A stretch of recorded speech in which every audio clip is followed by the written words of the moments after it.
Sa paglipas ng mahabang panahon, maraming katuruan sa loob ng Kristyanismo ang tinatanggap ngayon bilang likas, banal, at may ganap na awtoridad.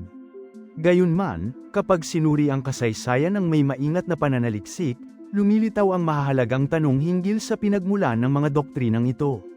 Ang mga konseho ng Nicaea, Constantinople, at Chalcedon ay nagbigay hugis sa teolohiyang Kristiyano, ngunit nararapat bang ituring na tuwirang nagmula kay Jesus ang kanilang ipinagtibay? Ang sanaysay na ito ay naglalayong suriin ng kritikal ang papel ng mga konseho sa pagbuo ng mga dogma, tukuyin kung hanggang saan umaayon ang kanilang pasya sa kasulatan, at ihambing ito sa pananaw ng Islam na hindi dumaan sa parehong historikal na proseso.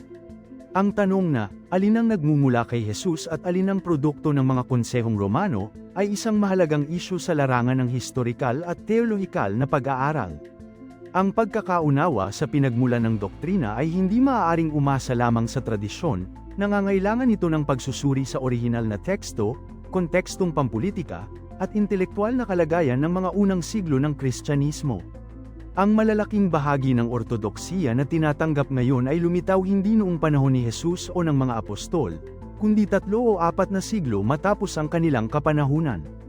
Ito ang una at pinakabatayang katotohanang dapat kilalanin sa pagtataya ng mga konseho. Kapag binabalikan ang mga ebanghelyo, kapansin-pansing kakaiba ang tonalidad ng pagtuturo ni Jesus kumpara sa wikang ginamit ng mga konseho.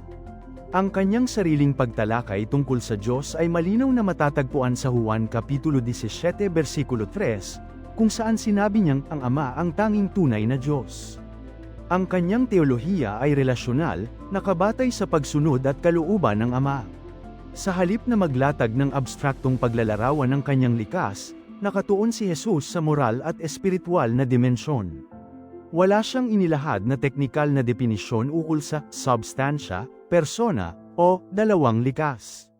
Kaya't ang paglitaw ng mga dogmatikong kategorya gaya ng homoousios, hypostasis, at deiphysite ay malinaw na nagpapakita ng pag-unlad na teolohikal, hindi pag-uulit sa kanyang sariling katuruan.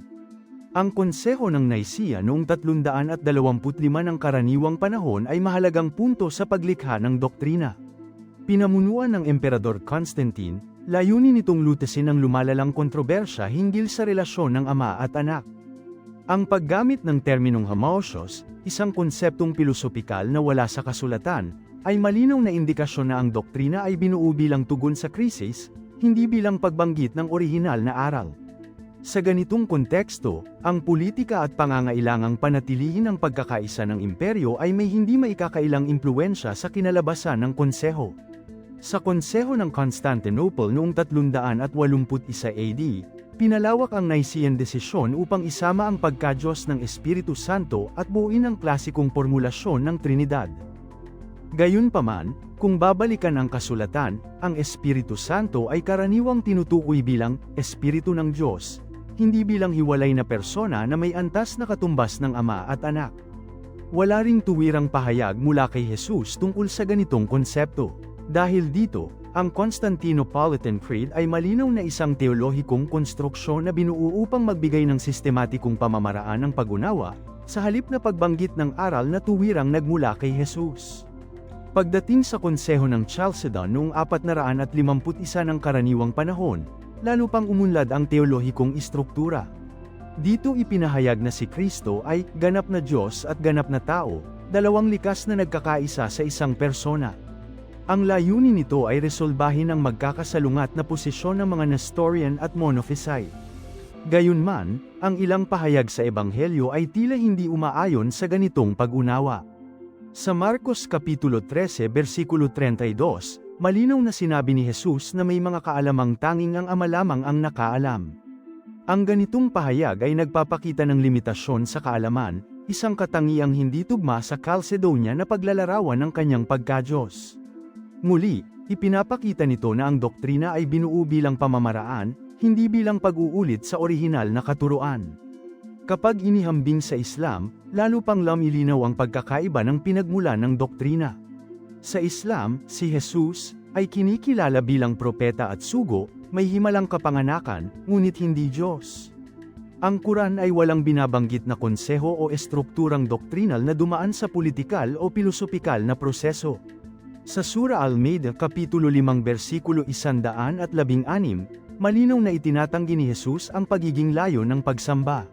Sa ganitong sistema, ang katuruan ay direktang inuugnay sa mensahe ng propeta at hindi sa mga pulong pang-teolohikal sa pamumuno ng emperador. Dahil dito, nagiging kapaki-pakinabang ang pananaw ng Islam bilang tanggali sa pag-unlad ng doktrina sa Kristyanismo. Sa kabuuan, hindi maitatangging napakahalaga ng mga konseho sa pagpapanday ng teolohiyang Kristiyano. Subalit dapat ding kilalanin na maraming aral na kanilang ipinagtibay ay produkto ng prosesong intelektual at pampulitika na malayo na sa orihinal na konteksto ng ministeryo ni Jesus. Ang pag-aaral sa pagitan ng katuruan ni Jesus at ng katuroang nagmula sa mga konseho ay hindi pag-atake sa pananampalataya, kundi isang pagsisikap na kilalanin ang tunay na pinagmulan ng bawat doktrina. Hangga't hindi malinaw kung ano ang likas na aral ni Jesus at ano ang kalaunang pag-unlad na dogmatiko, mananatili ang pangangailangang suriin ang kasaysayan ng may propesyonalismo at katapatan sa katotohanan.